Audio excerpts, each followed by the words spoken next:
The day I laid my husband to rest, it felt like more than just his body leaving me. Something deeper was gone. Maybe my peace. Maybe my sanity. The church smelled of lilies and wax, the kind of smell that sticks to your soul. Everyone was crying, whispering prayers. Everyone except me. I was frozen, watching. That's when I saw it. Vanessa, my daughter-in-law, leaned over Elijah's casket, pretending to fix the lapel of his navy suit. Her hand slipped something small into the inner pocket. Smooth, quick, like she'd rehearsed it. Nobody noticed, but I did. My stomach dropped. For a second, I told myself I imagined it, that grief was making me see ghosts, but the look on her face said otherwise. Calm, cold, deliberate, like she'd just checked something off her to-do list. The pastor's voice faded into the background. The words eternal rest hit different now. What had she just buried with my husband? When the ceremony ended and people shuffled out for coffee and condolences, I stayed behind. The hall grew quiet except for the soft hum of the air vents. I stepped closer to the casket, my heart thudding like a drum in my ears. Elijah, what the hell did she do? I reached inside the pocket, fingers trembling. Something hard brushed against my skin. I pulled it out, a white envelope. My name was written across it in his handwriting. Celeste. My breath caught. It was like time froze right there. I tucked the envelope into my purse, pretending to adjust my scarf, and walked out before anyone could notice. A few minutes later, they sealed the coffin. That dull hammer sound echoed through my bones. That's when I realized the real burial wasn't his. It was mine. The ride home felt endless. The highway lights blurred, the mist thick enough to drown in. I clutched the purse against my chest like it held a ghost. I couldn't open it. Not yet. Not until I was home. When I finally sat down in our empty living room, everything smelled like him. His cologne, his books, his silence. My fingers tore open the envelope. Inside was a short letter and a small metal key. The paper smelled faintly of earth and candle wax. Celeste, if you're reading this, it means I couldn't do it in person. What you believed was yours never was. Trust no one. Sometimes the closest love is the one that wounds the deepest. Elijah. My heart went cold. What the hell did that even mean? The key gleamed under the light, old, worn, with the number 47 carved into it. And that's when I realized Elijah's secrets didn't die with him. They were just beginning to surface. I didn't sleep that night. The house felt different, too quiet, too still, like it was holding its breath. Every shadow looked like it was hiding something. Every creak of the floorboards made me jump. I sat at the dining table, staring at the letter and the little brass key like they were loaded weapons. Number 47. It looked like a safety deposit key, the kind Elijah used to keep in his desk drawer. But why hide it? Why the hell would Vanessa be the one to slip it into his jacket? By 3 a.m., I couldn't take it anymore. I grabbed the key and held it under the lamp. My reflection in the metal looked like a stranger's, pale, tired, scared out of my mind. Then I remembered something Elijah said just a few weeks before he died. If anything happens to me, Celeste, don't look for answers at home. At the time, I'd brushed it off as fever talk. Now it felt like a warning. The next morning, the phone rang. My son's voice came through, shaky but polite. "Hey, Mom, how are you holding up?" "As best I can, honey," I said, trying to sound steady. "We're coming by later, Vanessa and I. We need to talk." That "we need to talk" hit different. It wasn't comfort, it was business. After hanging up, I stared at the key again, tracing the engraved number with my thumb. I could feel something humming under my skin. Fear, maybe, or instinct. Either way, I knew one thing. That key wasn't leaving my sight. When Marcus and Vanessa showed up, the air in the house felt thick, almost electric. Vanessa looked perfect. Sleek black dress, hair pinned up, face calm as a statue. Too calm.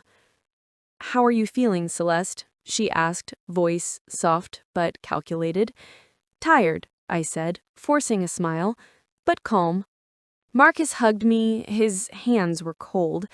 His eyes darted toward her like he was waiting for permission to speak. They sat across from me at the kitchen table, sunlight falling between us like a blade. "Mom," Marcus began carefully, "we wanted to talk about Dad's will." "The will?" I repeated, pretending to be surprised. "Yeah," Vanessa chimed in smoothly. "We just want to help you sort everything out, make sure the paperwork's handled properly." Paperwork. My ass. Her tone was too rehearsed, too clean. I nodded anyway, letting them think I was clueless. When they finally left, I leaned against the door, my pulse pounding. Whatever game she was playing, I was officially part of it now. And the key, that damn key, suddenly felt heavier in my pocket, like it was waiting to reveal its truth.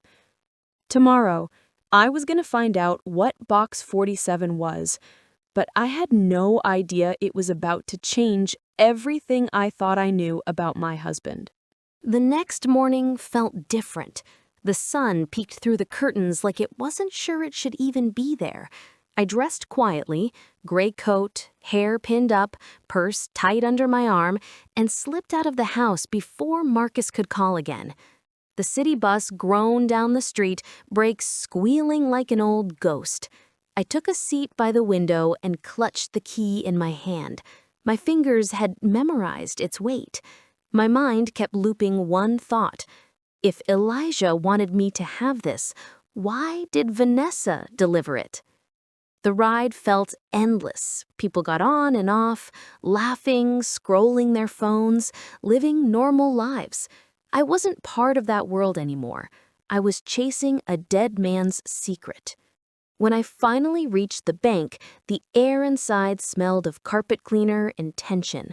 The security guard at the door recognized me instantly. "Mrs. Thacker," he said softly. "I'm real sorry about Mr. Thacker." "Thank you. I need to check a safety deposit box, please." At the counter, the clerk tapped a few keys, then looked up. "Box number? 47? She frowned. "Do you have the key and authorization?" I slid the key across the counter. She examined it, then gave a quick nod. "One moment, Mrs. Thacker." A few minutes later, she led me through a long, carpeted hallway that felt way too quiet. My heart was beating so hard, I swore it echoed off the walls. She opened the vault, the metal door letting out a deep, mechanical sigh. "I'll leave you alone, ma'am," she said politely, and stepped out. I stared at the little gray box in front of me. My hands shook as I turned the key. It slid smoothly, like it had been waiting for me all along. Inside was a brown folder, a sealed envelope, and a black and white photo. Elijah was in it, younger, smiling, his arm around a woman who definitely wasn't me. My stomach flipped. She had soft eyes, dark hair, and a face that felt weirdly familiar, though I couldn't place why. I opened the envelope next, a document, legal paper, Elijah's handwriting. It was a will, but not the one that Marcus had shown me. This one was dated 1 month before his death, and the name on it stopped my heart cold. I, Elijah Thacker, leave all remaining assets to Serena Harper. Serena Harper? Who the hell was that? Not family? Not a friend? The name meant nothing and everything all at once. I clutched the folder against my chest and stumbled out of the vault, barely feeling my legs. The city looked the same outside, but for me, the world had just cracked open. And when I looked closer at that photo later, I realized I did know Serena, just not in the way I ever wanted to. Back home, I dropped my purse on the table and just stood there for a second, feeling the air heavy on my chest. The folder, the will, the damn photograph, all sitting there like a bomb waiting to go off. I sat down, pulled the picture closer, and really looked this time. Elijah, younger, smiling. The woman beside him, Serena Harper. And in the background, a little girl, maybe 3 years old, with light hair and eyes too bright for the dull black and white photo. My throat tightened. There was something about her face, the shape of her nose, her stare, the way she tilted her chin. Vanessa! Oh my God, I whispered. My hands trembled so bad I almost dropped the picture. No, that couldn't be right. It couldn't. But the more I stared, the clearer it became. The resemblance wasn't just coincidence, it was blood.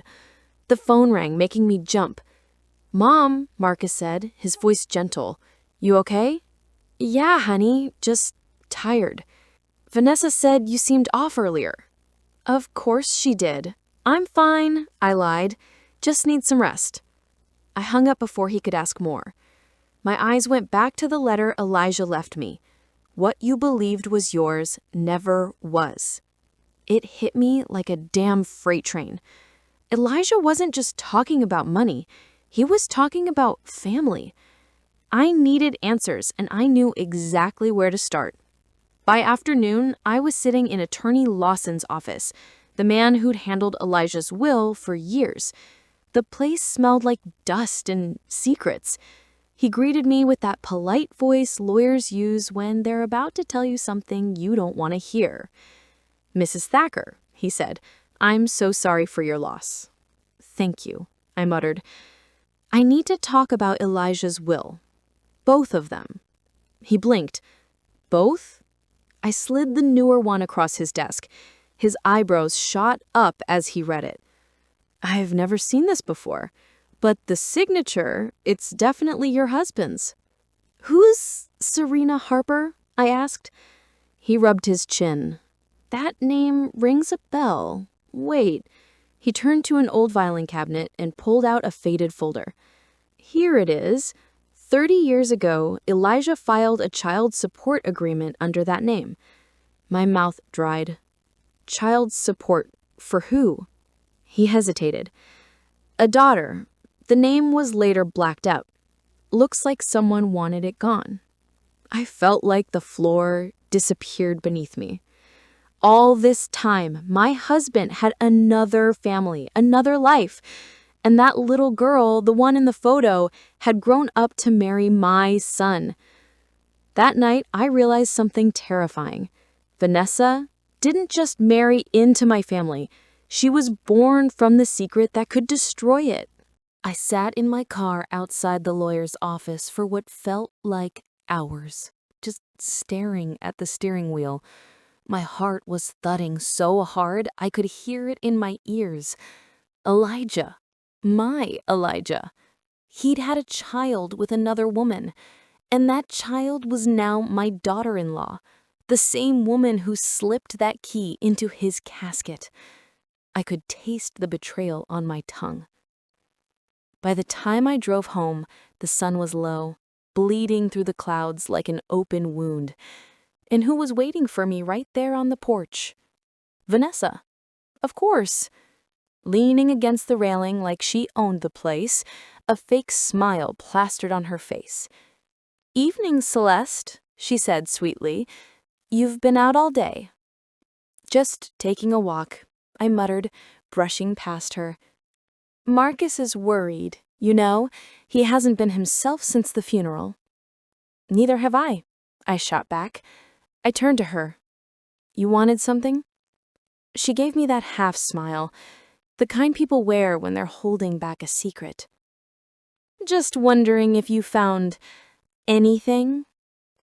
"Anything?" I asked, keeping my voice even. "Oh, you know," she said, shrugging. "People keep memories. Elijah had plenty. Her tone was calm, but her eyes told a whole other story. Cold, calculating, watching me like a hawk. I smiled. You know, Vanessa, time's funny. It always reveals the stuff people try to bury. Her lips twitched. That's true, she said softly. Even lies. And just like that, boom, we both knew. The game was on. That night, I couldn't shake her words. I sat by Elijah's desk, staring at the photo of him, Serena, and that little girl. Vanessa's eyes stared right back at me from 30 years ago. The truth hurt like hell, but it also made everything make sense. The way she'd charmed Marcus, inserted herself into our lives, stayed close after Elijah got sick. It wasn't love. It was payback. I barely slept. When the morning light crept through the blinds, I'd made up my mind. I needed the whole story. So I drove across town to see Loretta, my oldest friend. That woman knew everything about everyone. When I told her what I'd found, she looked like she'd seen a ghost. Serena Harper, she whispered. Of course I remember her. Lived 2 streets over back in the day. Sweet woman. Kept to herself. Elijah used to help her with money. Said she was struggling. Folks talked, though. My stomach clenched. Talked about what? Loretta hesitated.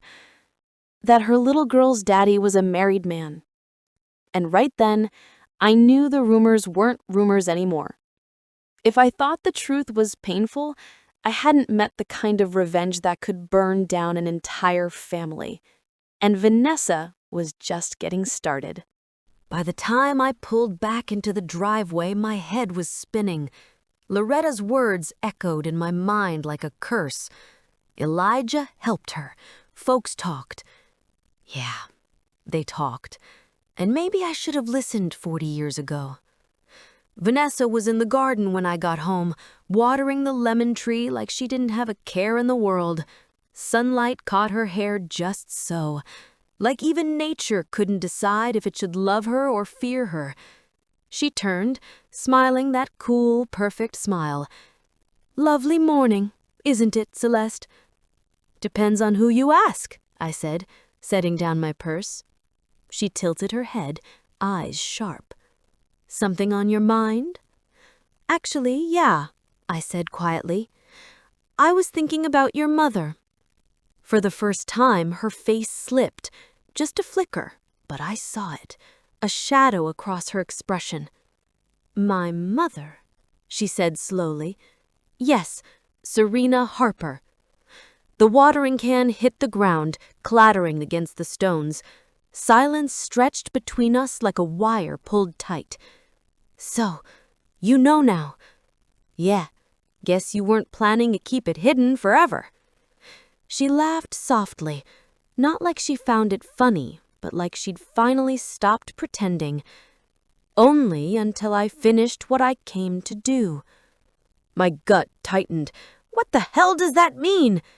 Her voice changed, colder, flatter. Your husband was my father. My mother raised me on nothing but his lies. She worked her hands raw while he played house with you. You had everything. The nice house, the vacations, the reputation. We had bills and sickness. So yeah, I wanted to make things right. Right? I snapped. You mean revenge. She stepped closer. Call it whatever you want. My father ruined my mother's life, and I watched her die broke and bitter while you were toasting anniversaries. I could barely breathe. So you married my son to punish me? A slow, cruel smile curved on her lips. Marcus was the easiest way in, the perfect cover. You used him. I loved him, just not enough to forgive what your husband did. I felt tears sting my eyes, but I refused to let them fall. What did you put in Elijah's coffin? Her grin was icy. A pictograph of my mother, so that wherever he is, He never forgets who he destroyed. The air between us turned to glass. I should have yelled, screamed, thrown something, but I didn't. I just whispered, "You're not done, are you?" "No," she said softly. "Not even close." That night, sleep wasn't even an option. My mind wouldn't shut up. It kept replaying Vanessa's words, her calmness, her twisted logic. Every time I closed my eyes, I saw that damn smirk and heard her voice saying, "Not even close." By 2 a.m., I was pacing the hallway like a ghost. That's when I noticed Elijah's old desk, the one he never let anyone touch. It was like it was calling me. The drawer stuck a little, but after one good pull, it slid open. Inside was his black leather journal, the one I'd seen 100 times but never dared to read. Well, tonight, that changed. The pages smelled of ink and tobacco, and the handwriting was neat, too neat, like a man trying to control chaos. The first line stopped me cold. If Vanessa ever returns, don't confront her with hate. She doesn't know the full truth. Serena didn't die because of me. She died because of what she tried to hide. My fingers went numb. What she tried to hide? What the hell did that mean? I flipped through the pages, scanning line after line. Elijah's voice came alive in my head. I met Serena in 1979. It wasn't love, it was guilt. She worked nights cleaning my office. One night after a company party, something happened. I left her alone and she was hurt. I didn't know how bad until later. My stomach twisted. He'd wronged her. Maybe worse. When I found out she'd had a daughter, I wanted to take responsibility. She refused, said she'd rather die than let me into her life.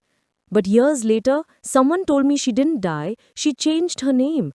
She was hiding from something bigger than me. I stopped reading, heart pounding in my ears. Bigger than him? What could possibly be bigger than betrayal and a secret child? Then I reached the last entry, written just days before Elijah died. If you're reading this, Celeste, it means the past finally caught up. Don't trust anyone. Not Vanessa, not Marcus, not even the lawyers. Look for the man with the black ring. He knows the truth. The man with the black ring. I slammed the journal shut, breathing hard. The phrase looped in my head like a curse. Who was he? A friend? A threat? The name scratched at my memory, faint but familiar. I dug through an old box of photos, flipping until I found it. A picture from a bank event. Elijah was shaking hands with a man wearing a black ring on his right hand. His eyes were sharp, cold. On the back, Elijah had written a name, Harold Linton. And suddenly the air in the room felt thinner, like even the house knew I was about to dig up something I shouldn't. If Elijah's secrets had started this nightmare, Harold Linton was the man who could end it, or bury me right beside my husband. Morning came like a bad hangover, gray, cold, and unwelcome. I couldn't stop thinking about that name scrawled on the back of the photo, Harold Linton. Elijah had mentioned him once or twice back in the day, but always vaguely, like someone he wished he could forget. I grabbed the phone and called Attorney Lawson first thing. "Lawson, does the name Harold Linton ring any bells?" I asked. There was a pause, too long to be casual. "Yes," he said finally, voice low. "He was Elijah's business partner years ago, but Mrs. Thacker, don't go near that man." "Why?" "Because everyone who did got burned. After Elijah cut ties, there were rumors, blackmail, embezzlement, threats. He was bad news." "Where does he live?" "Out near the old warehouse Elijah used to rent. But please, don't go alone." I hung up without another word. I was way past not going. By noon, I was on a bus, headed for the industrial district. The place looked like time had given up on it. Cracked pavement, rusted fences, empty lots that smelled of metal and rain. The warehouse stood at the far end, half collapsed, its sign faded to ghosts of letters. I knocked. Nothing. Knocked again. Morning came like a bad hangover, gray, cold, and unwelcome. I couldn't stop thinking about that name scrawled on the back of the photo. Harold Linton? Elijah had mentioned him once or twice back in the day, but always vaguely, like someone he wished he could forget. I grabbed the phone and called Attorney Lawson first thing. "Lawson, does the name Harold Linton ring any bells?" I asked. There was a pause, too long to be casual.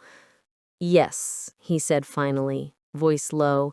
"He was Elijah's business partner years ago, but Mrs. Thacker, don't go near that man." "Why?" "Because everyone who did got burned. After Elijah cut ties, there were rumors. Blackmail, embezzlement, threats. He was bad news." "Where does he live?" "Out near the old warehouse Elijah used to rent, but please don't go alone." I hung up without another word. I was way past not going. By noon, I was on a bus headed for the industrial district. The place looked like time had given up on it. Cracked pavement, rusted fences, empty lots that smelled of metal and rain. The warehouse stood at the far end. Half collapsed, its sign faded to ghosts of letters. I knocked. Nothing. Knocked again. Harder. Then a voice rasped from inside. "So you finally came?" The door creaked open, and there he was. Tall, frail, white hair slicked back, and on his right hand, a shiny black ring. His eyes were sharp, assessing. "You know who I am?" I asked. He smirked. "Elijah said you'd find me one day." My throat tightened. "What do you mean by that?" He motioned for me to come in. The place smelled of dust and oil, and papers were scattered across a desk like a storm had passed through. "Elijah didn't die of a heart attack," Harold said, flatly. My stomach dropped. "What the hell are you talking about?" "He was poisoned." I stepped back. "That's insane." "Is it?" He tilted his head, eyes locked on me. "You ever wonder why he got so sick so suddenly? Why the tests never showed anything conclusive?" My mouth dried. "Who did it?" He leaned forward, lowering his voice. "The same person you think loved him." "Vanessa?" I whispered. He shook his head. "No, someone who used her. Someone who's been pulling strings for years. Serena." My knees nearly gave out. "That can't be! Serena's dead!" He smiled, a cold, knowing smile. "You're sure about that?" The walls felt like they were closing in. Serena, alive? Manipulating everything from the shadows? I stumbled out of that warehouse like a woman escaping a nightmare.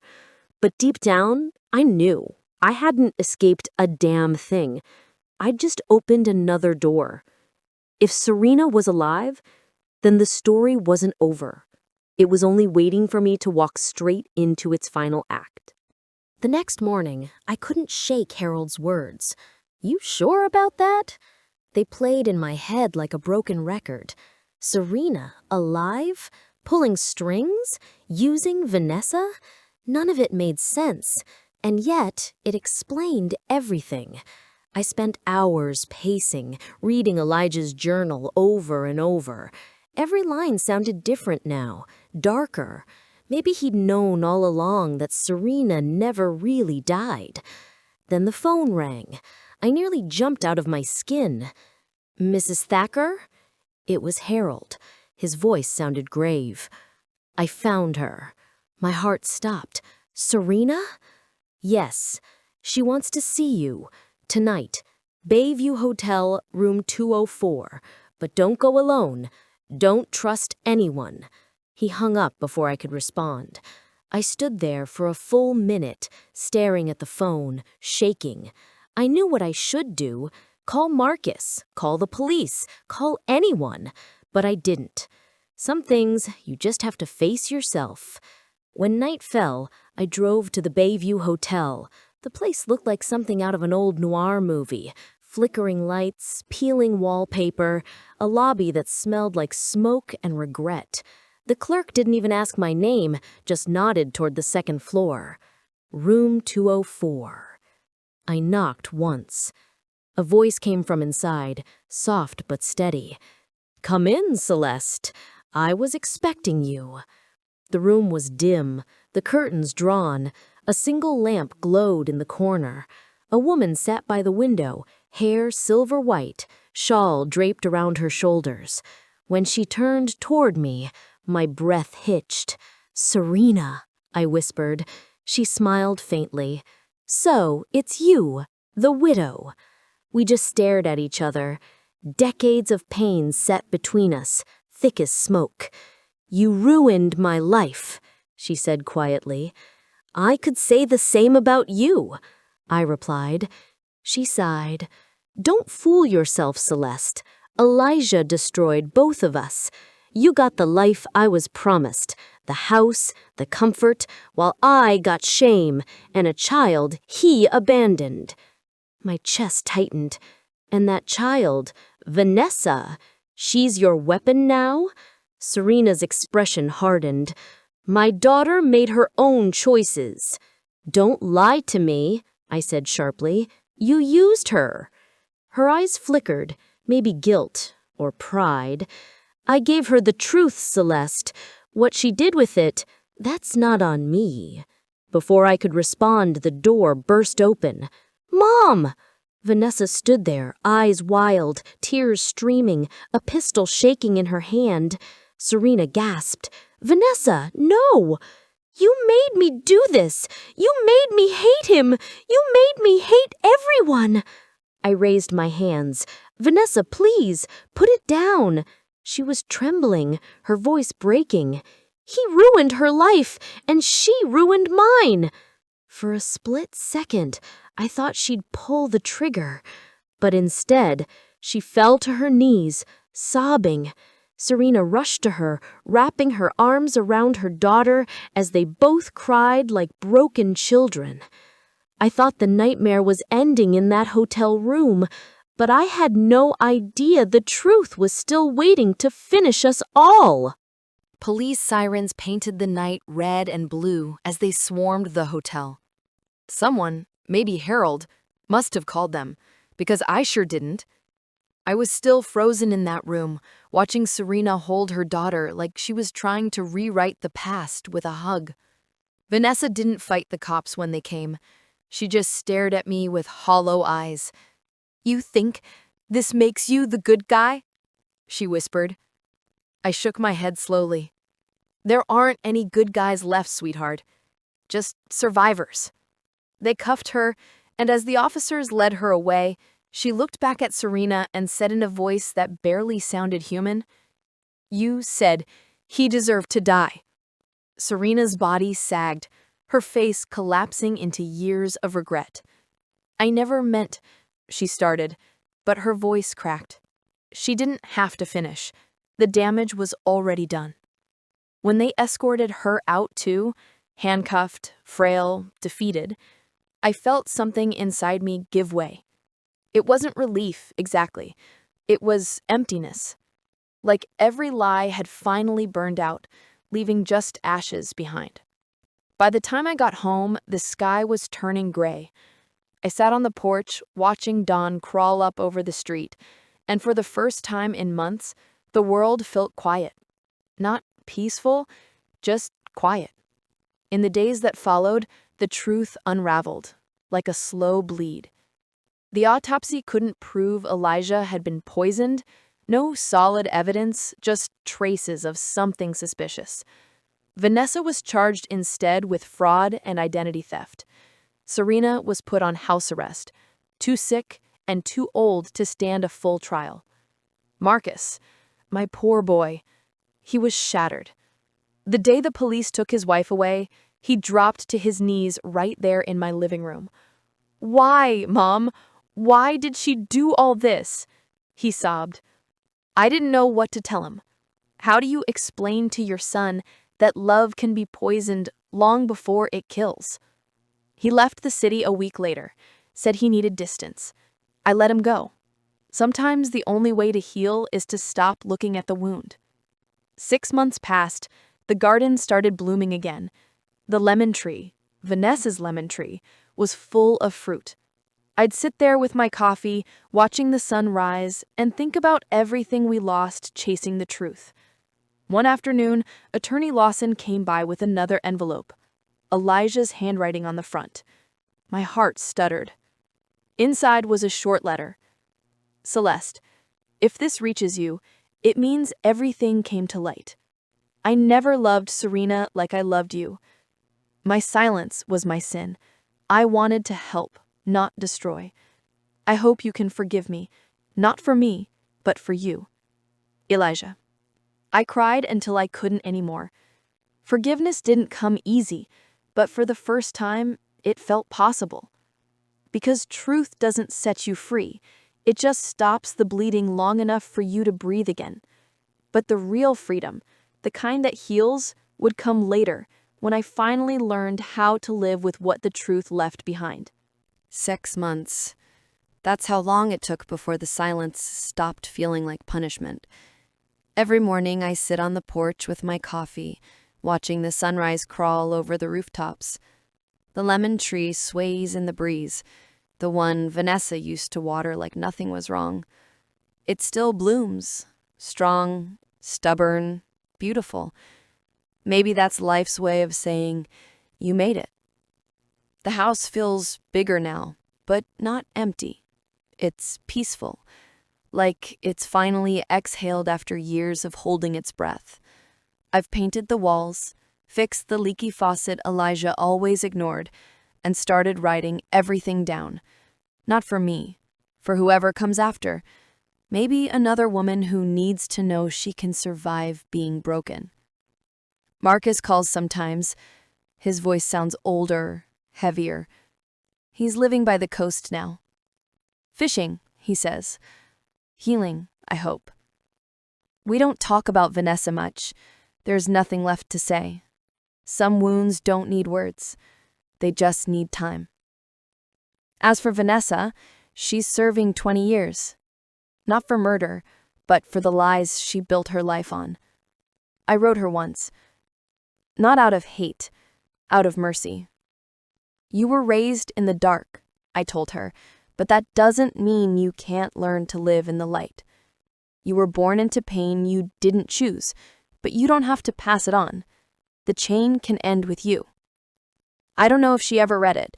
Maybe one day she'll write back. Maybe she won't. But I needed to say it. Sometimes forgiveness isn't for the person who hurt you. It's for the part of you still stuck in that moment. Last week, I opened Elijah's final safety deposit box. I almost didn't. I was scared of starting the whole cycle again. But I did it anyway. Inside were 3 things: a photo, Elijah, Serena, and a little Vanessa smiling in the background, a small silver cross, and one last note in his handwriting. Celeste, if you're reading this, then everything's out. Thank you for taking care of those who didn't deserve it. Forgive my silence. Now you can finally live without me. No tears came this time. Just peace. Like his ghost had finally stopped pacing the hallways. That night, I dreamed of him. Not as the dying man in the hospital, not as the liar I had discovered, but as the young man who once danced with me in the rain. He smiled and said, "It's done, Celeste. You're free." When I woke up, I believed him. So here I am, still standing, still breathing, still learning that freedom doesn't mean forgetting. It means remembering without breaking. My name is Celeste Thacker. I lost everything that made me who I was, but in doing so, I finally found who I am. And in the end, we had both gained something much more valuable than money. We had gained an authentic relationship built on a solid foundation that no future crisis could destroy. Did you like my story? And which city are you listening from? Let's meet in the comments. If you liked the story, you can support me by sending a super thanks so I can keep bringing more stories like this. Thank you so much for your sweet support. I'm looking forward to your comments on the story. On the screen, you can see 2 new life stories that I highly recommend. There's so much more on my channel. Don't forget to subscribe. See you in the next life story.